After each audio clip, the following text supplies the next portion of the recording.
ایک سوال قبلہ یہاں پر اور کریں گے کیونکہ یہ شادی کا موضوع چل رہا ہے. یہ جو لڑکیاں یا لڑکے آپس میں منتخب کر لیتے ہیں جسے ہم لو میرج یا ارینج میرج کا نام دیتے ہیں آسان زبان میں، اس کا شریعت میں ہاں یہ اسلام میں پسندیدہ نہیں ہے. اس لیے پسندیدہ نہیں ہے کہ والدین جو سرپرست ہوتے ہیں ان کو ایک اپنی زندگی کا تجربہ ہوتا ہے. کم از کم ان بچوں سے 20 سال 25 سال عمر ان کی زیادہ ہوتی ہے. انہوں نے خود ایک اشتراکی زندگی گزاری ہے. ایک صحیح فرد کا انتخاب کیسے ہونا چاہیے وہ بہتر نظریہ رکھتے ہیں.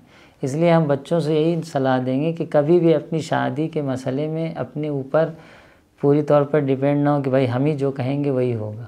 نہیں، حتماً والدین سے صلاح و مشورہ لیں، ان کے انتخاب کا احترام کریں.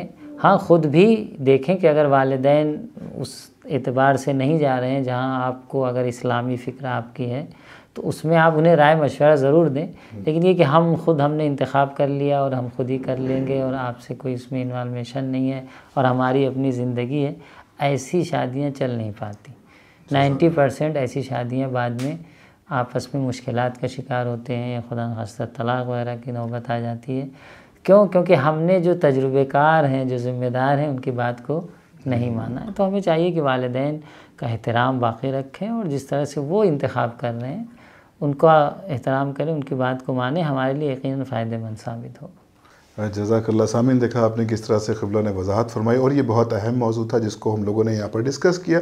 ڈسکس کرنے کا سبب صرف یہی تھا کہ جو معاشرے میں ہمارے پریشانی شادی کو لے کر پیدا ہو رہی، شاید اس ایپیسوڈ کے ذریعے کوئی ایک لڑکا یا لڑکی یا ان کے اہل خانہ اس سے تعلیم حاصل کریں اور اس پریشانی سے دور ہوں. اور ظاہر ہے کہ جو بھی ایپیسوڈز چل رہے ہیں، جو بھی تعلیمات معصومین یا تعلیمات اسلام ہے، جو تعلیمات شریعت، وہ اس لیے کہ انسان کی زندگی کو آسان بنایا جائے.